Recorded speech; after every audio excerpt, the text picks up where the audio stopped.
Buenas noches, amados hermanos de la Iglesia Ciudad de Dios, de nuevo con ustedes en este estudio de la Confesión de Fe de 1689. Les invito entonces a que allá en sus casas miremos nuestro rostro y entreguemos este estudio en las manos de Dios. Amado Padre, gracias te damos, Dios, por permitirnos, Dios, ya está terminando, Dios, esta confesión de fe que ha sido, Padre, de mucha alegría, mucho gozo y de mucho aprendizaje para nuestras vidas. Gracias porque nos has sostenido hasta ahora y sé que nos seguirá sosteniendo. Gracias porque nos has permitido, Señor, que nuestros hermanos y yo mismo, Dios de los cielos, podamos darte la gloria y la honra a ti por habernos acompañado en todo este tiempo, Dios, de estudio de esta hermosa confesión. Te pido ahora que seas tú, Espíritu Santo, iluminándonos a través de tu palabra y aún llevándonos a un conocimiento nuevo de lo que tú quieres hablar hoy a nuestras vidas. A ti sea la gloria, la honra, la exaltación y la alabanza por los siglos de los siglos. Amén y amén. Hoy, hermanos, estaremos viendo el capítulo número 31, que se trata sobre el estado del hombre después de la muerte y de la resurrección de los muertos. Veamos entonces la introducción a este precioso tema. Estamos llegando entonces al final de la confesión, hablando del final de las cosas, o sea, la escatología. Este es un tema de mucha discusión en las iglesias, pero los autores de la confesión de 1689 lo presentaron de una manera muy sencilla. Ellos no presentaron en sus declaraciones toda la escatología, sino que sacaron lo absoluto, lo esencial, sacaron lo más importante, aunque hay iglesias que hay puntos en que nosotros no estamos de acuerdo, porque son pequeños detalles, pero sí nos acogemos a puntos muy importantes que ellos tienen. Entonces, ¿para qué ponernos nosotros a discutir o pelear? Es mejor sacar lo sencillo, lo fundamental, en lo cual estamos de acuerdo y simplemente declaramos eso. Y eso es y en lo que estamos de acuerdo, pues cada quien, según el entendimiento de Dios que le da a él, que hable lo que él crea conveniente de lo que Dios le ha mostrado. Este tema de escatología no es un tema vital para la fe. Hay temas vitales para la fe. Por ejemplo, si una persona no cree en la inspiración plenaria o verbal de la Escritura, no puede ser llamado cristiano. Que si una persona no cree en la doctrina de la Trinidad, no puede ser llamado cristiano. Que si no cree en las dos naturalezas divinas de Cristo, o sea, la divina y la humana, no puede ser cristiano. Que si no cree en la justificación de la fe sola, no puede ser cristiano. Pero si una persona tiene errores en la escatología, sí puede ser cristiano. ¿Por qué? Porque la escatología no es una doctrina fundamental, es una doctrina secundaria. Entonces nosotros, los bautistas reformados, estamos de acuerdo en lo vital y en los detalles estamos en desacuerdo. La escatología trata o estudia sobre el fin de este siglo y el principio del siglo venidero. La escatología en este estudio, entonces la vamos a dividir en dos partes, en el capítulo 31 y en el capítulo 32. Pero en el capítulo 31 estudiaremos cuál es el estado del hombre después de la muerte o estado intermedio, porque hay tres estados a saber. Primero, el estado actual. Segundo, el estado después de la muerte o estado intermedio. Tercero, después de la resurrección, es el estado final. Entonces, en el capítulo 31 En los párrafos 1 y 2 se habla del estado intermedio y del estado final. Es lo que se llama escatología personal. ¿Por qué se llama así? Porque se trata de lo que le sucede personalmente al individuo. En el capítulo 32 veremos la escatología universal, es decir, lo que le sucede al mundo, el mundo entero, o sea, la historia completa. Entonces, veamos dos cosas que le acabo de decir. Primero, es la escatología personal y después la escatología universal. La escatología personal del capítulo 31, veremos en el párrafo número 1 el estado intermedio del creyente y del incrédulo. Párrafo 1, el estado intermedio del creyente y del incrédulo. En el párrafo 2 veremos el estado final del creyente, estado final del creyente. En el párrafo 3 veremos el estado final comparado, es decir, compara el estado final del creyente y el estado final del incrédulo.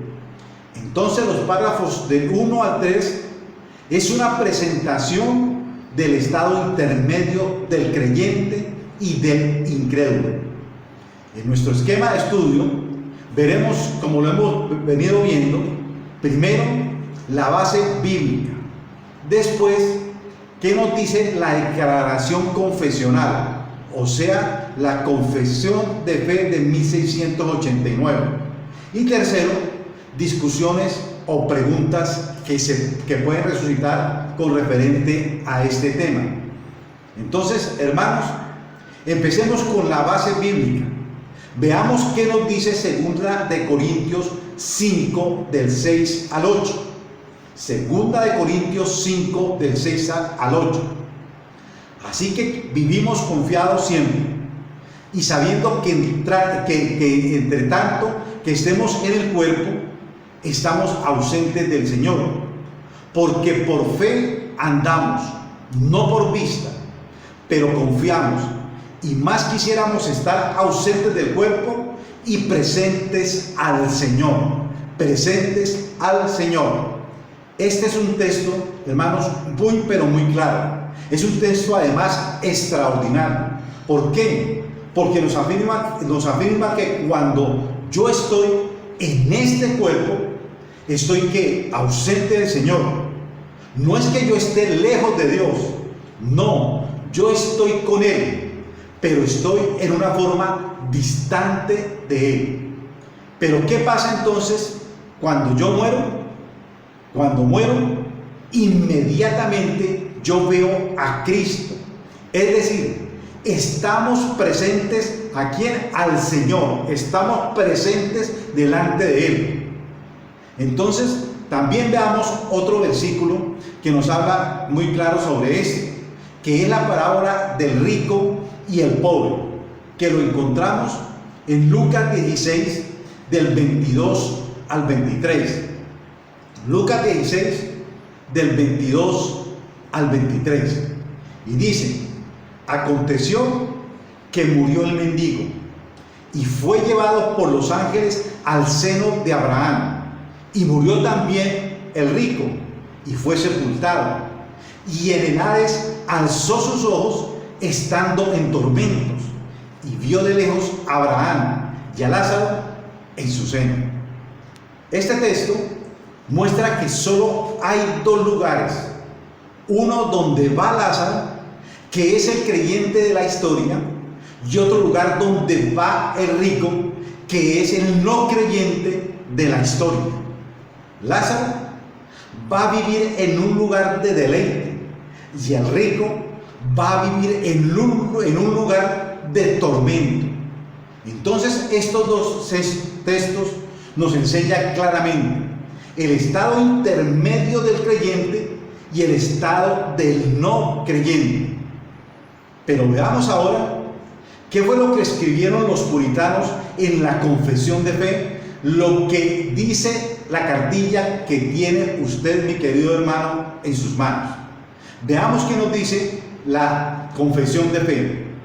Dice que los cuerpos de los hombres vuelven al polvo después de la muerte y ven la corrupción, pero sus almas, que ni mueren ni duermen, teniendo una subsistencia inmortal, vuelven inmediatamente a Dios que las dio. Las almas de los justos, siendo entonces hechas perfectas en santidad, son recibidas en el paraíso, donde están con Cristo y contemplan la faz de Dios en luz y gloria, esperando la plena redención de sus cuerpos.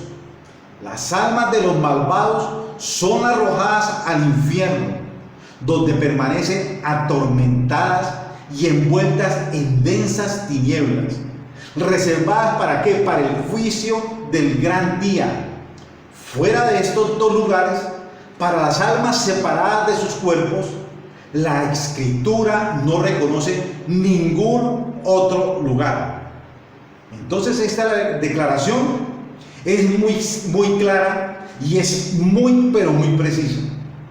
Primero, el cuerpo va al polvo, pero el alma es inmortal. El alma tiene una existencia inmortal. El alma del justo va inmediatamente al paraíso, a la gloria de Cristo. En tanto, la del malvado va inmediatamente al infierno. El segundo punto que nos habla la declaración dice que ambos van a esperar el juicio final. El uno resucitará ¿para qué? Para gloria, y el otro para condenación eterna.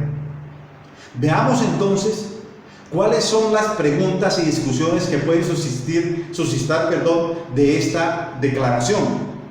En un tema como este van a sobreabundar muchas preguntas, y hay preguntas que no se pueden todavía responder. ¿Por qué? Porque Dios ha dado una revelación parcial tanto en el estado intermedio como en el juicio final y en el estado final. Veamos entonces la primera pregunta que puede suscitar debido a esto. ¿No hay purgatorio como enseñan los católicos? ¿No hay purgatorio como enseñan los católicos? Déjeme decirle que no. La doctrina del purgatorio es una ofensa terrible a la doctrina de la expiación. Esta herejía es maldita. Decir que los hombres pueden llegar a purgar sus pecados de otra manera que no sea la cruz de Cristo, creyendo por la fe, es una horrible abominación. No hay otro lugar aparte del cielo para el creyente y el infierno para el malvado. Veamos otra pregunta. ¿Qué es el cielo? El cielo es un lugar real y físico donde está Cristo con su cuerpo resucitado.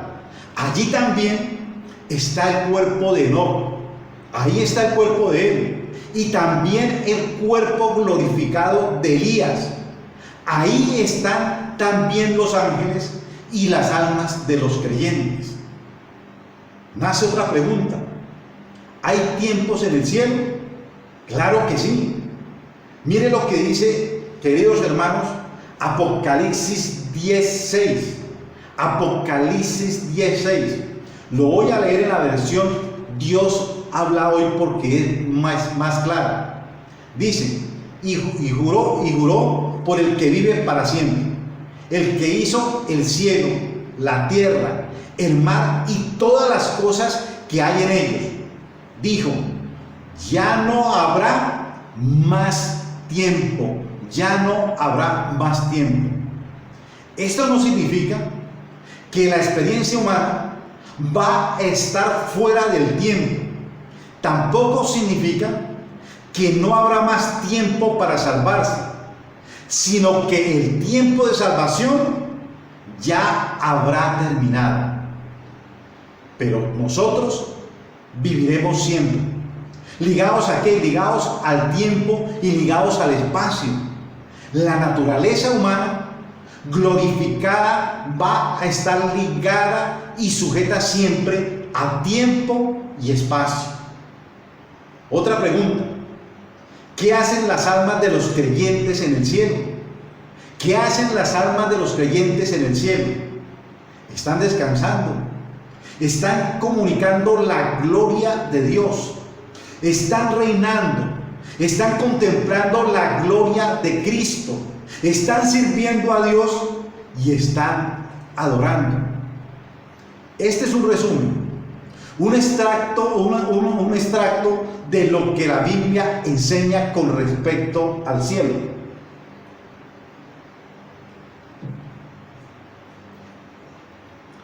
Otra pregunta: ¿nos vamos a reconocer en el cielo? Sí, nos vamos a reconocer en el cielo, porque nosotros nunca dejaremos de ser nosotros. Nosotros siempre nos vamos a reconocer, siempre vamos a ser seres humanos con una identidad humana particular, con las características humanas propias que Dios nos hizo a cada uno, únicas e irreprensibles y eternos. Lo que somos, seremos eternamente. Lo que somos ahora, seremos eternamente. Otra pregunta: ¿vamos a recordar en el cielo las cosas que hicimos en la tierra? Miremos qué nos dice Apocalipsis 6, del 10 al 11. Apocalipsis 6, del 10 al 11. Decía con fuerte voz: soberano, santo y fiel, ¿cuándo juzgarás a los habitantes de la tierra y vengarás nuestra muerte?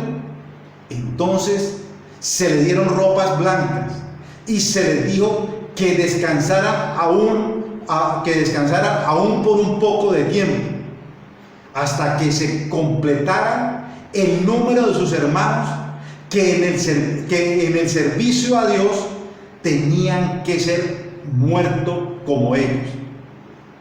Estos hermanos, si nosotros miramos bien, se acuerdan de la forma como los mataron, como los torturaron. Entonces, si ellos se acuerdan de la forma como los mataron, pues probablemente también se van a acordar. Entonces digo que sí puede ser muy probable que nos acordemos en el cielo de las cosas que nos hicieron aquí. ¿Cómo será? Otra pregunta: ¿cómo serán las relaciones esposo y esposa en el cielo? No serán más esposos y esposas. Otra pregunta: ¿es completa la felicidad de las almas que están en el cielo? ¿Es completa la felicidad de las almas que están en el cielo? No, no y no. A pesar de que vivirán una gran felicidad, la felicidad completa será cuando el cuerpo y el alma se reúnan en el día de la resurrección para vivir en el cielo nuevo y tierra nueva en los que mora la justicia. Los creyentes no vamos a vivir una vida vaporosa, una vida entera montados en una nube tocando un arpa. No, los creyentes vamos a vivir en carne y hueso, en una tierra con hierba, con ríos, con rocas, cielo nuevo y tierra nueva, es lo que nos dice Dios en su palabra. Por ese cielo y esa tierra serán regenerados, son nuevos, son perfectos, mejores aún que los que vivió Adán en el paraíso. Todo será completamente nuevo, todo será completamente regenerado, y aún será mejor que lo que vivió Adán en el paraíso. Nace otra pregunta: ¿cómo son atormentados los incrédulos si todavía no tienen un cuerpo? Cuando los incrédulos mueren, solo va su alma al infierno y son atormentados en su alma. Entonces, ¿cómo será atormentada un alma? Creo que a Dios no le faltan recursos para atormentar un alma. Le puede traer a memoria recuerdos y utilizar la conciencia de una manera terrible que le atormente por los pecados que él ha cometido, y lo va a atormentar por toda la eternidad.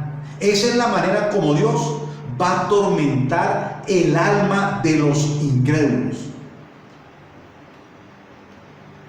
Entonces los incrédulos serán atormentados en su alma mientras se inaugura el infierno, el cual entrará en un cuerpo físico, y van a ser atormentados en ese momento en su alma y en su cuerpo, pero cuando sea inaugurado el infierno. Otra pregunta: ¿cuál es la doctrina del sueño del alma? Esta doctrina es muy difundida entre los adventistas del séptimo día y de algunos cristianos de una iglesia que se llama Recobro, de origen brasileño. Los hermanos de Recobro y los adventistas dicen que cuando el Señor Jesús fue a despertar la hija de Jairo, que lo vimos en la predicación de Marcos, o también cuando Pablo dice que los cristianos no murieron, sino que duermen, recordemos nosotros que en el Nuevo Testamento la Biblia nombra la muerte como dormir. Entonces ellos, los del séptimo día y de la iglesia de Recobro, dicen que cuando uno muere, uno entra en un sueño, o sea, el sueño del alma, y que solo despierta cuando Cristo regrese por segunda vez. Pero esto es muy diferente a lo que nosotros enseñamos, pues nosotros vemos que los creyentes muertos los vemos disfrutando de Cristo, conscientes de qué, conscientes de Cristo y conscientes de sí mismos. Entonces no encaja esta doctrina del sueño del alma. ¿Qué podemos decir entonces? ¿Por qué la Biblia llama a la muerte dormir? Esto es lo que nosotros llamamos eufemismo, que es una palabra o expresión más suave que se utiliza para ocultar una palabra más fuerte o dolorosa. Eufemismo.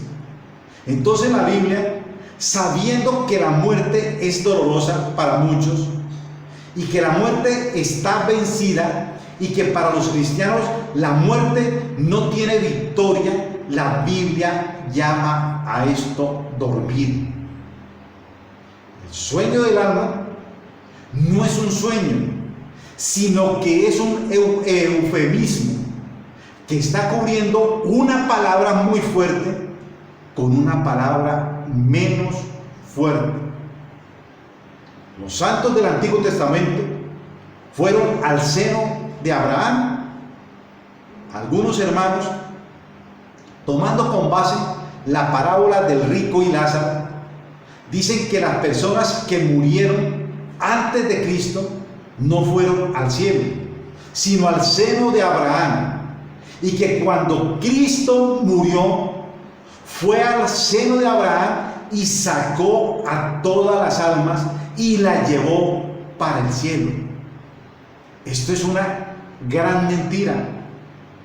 ¿Por qué? Porque el seno de Abraham es una forma judía de hablar del cielo, No hay ningún estado intermedio entre el cielo y la tierra. Y no hay el seno de Abraham. Esta es la forma judía de hablar del cielo. Hermanos, hasta ahí creo que el párrafo 1 quedó muy pero muy claro. Ahora veamos el párrafo 2.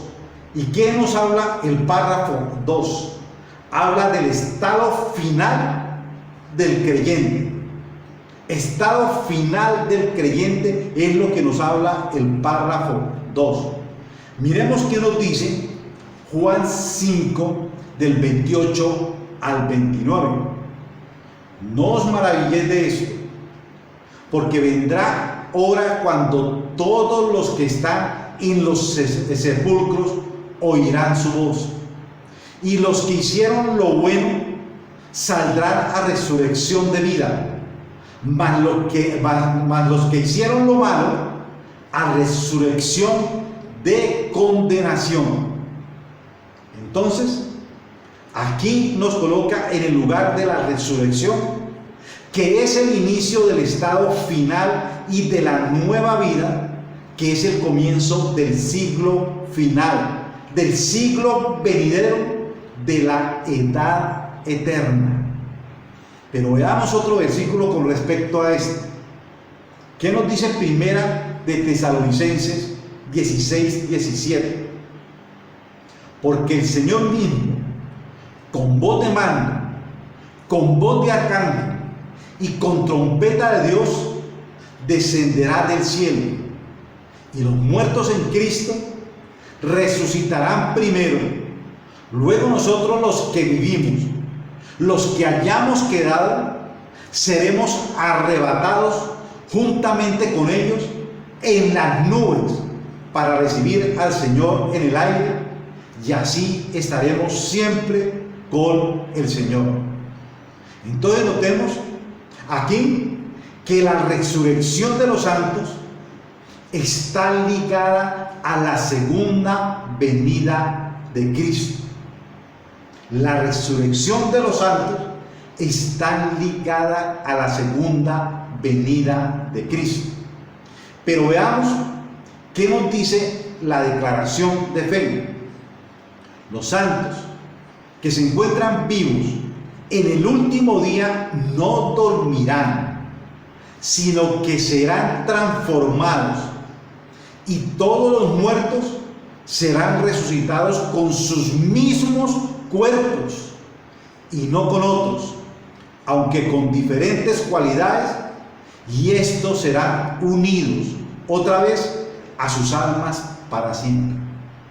Entonces aquí encontramos nuevamente la palabra dormir o muertos. Este es el estado final. El alma hecha perfecta, glorificada, es unida ¿a qué? Al cuerpo resucitado y hecho perfecto, para vivir eternamente en el cielo nuevo y tierra nueva, en los que mora la justicia con Dios, morando con usted sobre esta tierra, morando sobre usted, morando con usted sobre esta tierra. Veamos entonces unas preguntas de discusión. Entonces, ¿nosotros viviremos en el cielo o en la tierra? ¿Viviremos con nuestros cuerpos humanos, perfectos, con todas sus características físicas adecuadas para vivir en una plena tierra regenerada, cielo nuevo y tierra nueva, en los que mora la justicia? No viviremos en el cielo en un estado incorpóreo, como muchos han creído hasta hoy, interpretando erróneamente lo que nos dice Primera de Corintios 15:44. Se siembra en cuerpo natural, se resucita en cuerpo espiritual. Si hay un cuerpo natural, hay también un cuerpo espiritual. Entonces, sigamos con este estudio y vamos a pasar entonces al párrafo número 3, que habla del estado final comparado, o sea, con la dicha de uno y con la desdicha de otro. ¿Qué nos habla la palabra de Dios? ¿Cuál es la base bíblica de este tema? Veamos qué nos dice entonces Daniel 12:2. Dice: y muchos de los que duermen en el polvo de la tierra serán despertados, unos para vida eterna y otros para vergüenza y confusión perpetua. Vuelvo y lo repito porque este versículo es muy importante. Y muchos de los que duermen en el polvo de la tierra serán despertados. ¿Unos para qué? Unos para vida eterna y otros para vergüenza y confusión perpetua. Pero hay otro versículo que sustenta esto. Juan 5, 28 y 29. Juan 5 versículo 28 y 29, en la cual nos dice: no os maravilléis de esto, porque vendrá hora cuando todos los que están en los sepulcros oirán su voz, y los que hicieron lo bueno saldrán a resurrección de vida, mas los que hicieron lo malo a resurrección de condenación. Entonces aquí vemos el estado final de los comparados. Veamos entonces qué nos dice la declaración de los puritanos. Dice que los cuerpos de los injustos, por el poder de Cristo, serán resucitados para deshonra. Los cuerpos de los justos, por su espíritu, para honra, y serán hechos entonces semejantes al cuerpo glorioso de Cristo. Vemos que está comparando el cuerpo de los creyentes, que es un cuerpo para honra, y lo está comparando ¿con qué? Con los cuerpos de los incrédulos, que es un cuerpo para deshonra. Los creyentes seremos iguales a Cristo.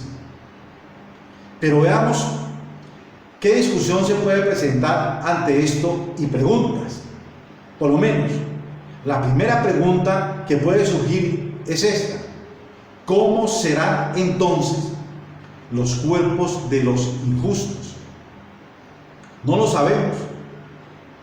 Para deshonra. Es una expresión no muy clara.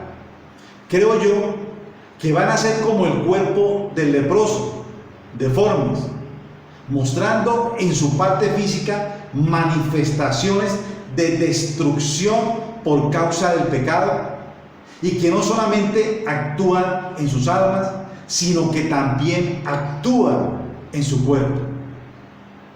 Otra pregunta: hoy hay muchos que niegan un infierno llameante. ¿Será el lago de fuego que arde con azufre algo literal? Déjeme decirle que sí es literal. ¿Por qué? Porque hay muchos cristianos hoy en día que niegan el infierno llameante. Hay un grupo que lo evalúan a uno como bendecido y que le dicen a uno bendecido. Ellos no creen en el infierno llameante. La Biblia enseña un infierno llameante, y este infierno es eterno. Entonces, ¿qué podemos decir? A los que enseñan la aniquilación. Los adventistas del séptimo día enseñan la aniquilación en cuanto Cristo venga en su juicio. La ejecución del juicio final, los malos van a pasar a un estado de inexistencia que se llama aniquilismo. Ellos están equivocados. Vuelvo y repito porque esto de pronto se nos puede presentar a alguna persona preguntando sobre esta palabra. ¿Qué podemos decir a los que enseñan la aniquilación? Los adventistas del séptimo día son ellos los que enseñan la aniquilación. Y ellos dicen que cuando Cristo venga en su juicio, la ejecución del juicio final, los malos van a pasar a un estado de inexistencia. Eso es lo que ellos llaman aniquilismo. Pues ellos están equivocados. Nosotros creemos que el hombre va a ser condenado eternamente ¿a qué? A padecer en el tormento del infierno por toda la eternidad. Por eso no hay aniquilación. Fíjese, hermano, lo que nosotros creemos, los bautistas reformados. Creemos que el hombre va a ser condenado eternamente a padecer en el tormento del infierno. Y lo va a hacer por toda la eternidad. Entonces no puede haber aniquilación. Bueno, mis amados hermanos, aquí hemos terminado entonces el capítulo número 31 de la confesión de fe. Si ustedes aún tienen preguntas, dudas sobre el capítulo número 31, yo les pido por favor que aún allá en sus casas me puedan mandar las preguntas por el grupo de la confesión de fe, porque así podemos aclarar muchas cosas a nuestros hermanos y aún a mí mismo, en la cual Dios me dé sabiduría para poder contestar esas preguntas. Espero que entonces a ustedes les haya quedado muy claro. El capítulo número 32 que nos quedó haciendo falta, para la gloria de Dios y dándole gracias a Dios por la Iglesia de la Gracia en Medellín, el pastor Alejandro nos estará acompañando el próximo martes enseñándonos el capítulo 32 que habla sobre el juicio final. Este tema es importante y este tema es increíble. Por lo tanto, les invito a que nos preparemos y que aún ustedes allá en su casa vayan repasando el capítulo número 32 de la confesión de fe, para que lo podamos entender mejor cuando el pastor Alejandro nos esté enseñando este hermoso capítulo. Por lo tanto, les invito que allá en sus casas oremos y le entreguemos a Dios nuestras vidas. Gracias, Padre Santo, por todo, Dios de los cielos, que tú has hablado a través de este tema. Señor, son temas muy importantes para nosotros en nuestras vidas como cristianos. Como hemos dicho al principio, Dios de los cielos, sobre la escatología, no es un tema, Dios de los cielos, es un tema secundario, no como los otros temas que sí afecta realmente nuestra salvación. Por eso, Dios de los cielos, te damos gracias por todo lo que tú nos has enseñado en este día. Señor, para ti, Señor de los cielos, sea la gloria y la honra. Gracias, Señor de los cielos, porque hemos visto el estado del hombre después de la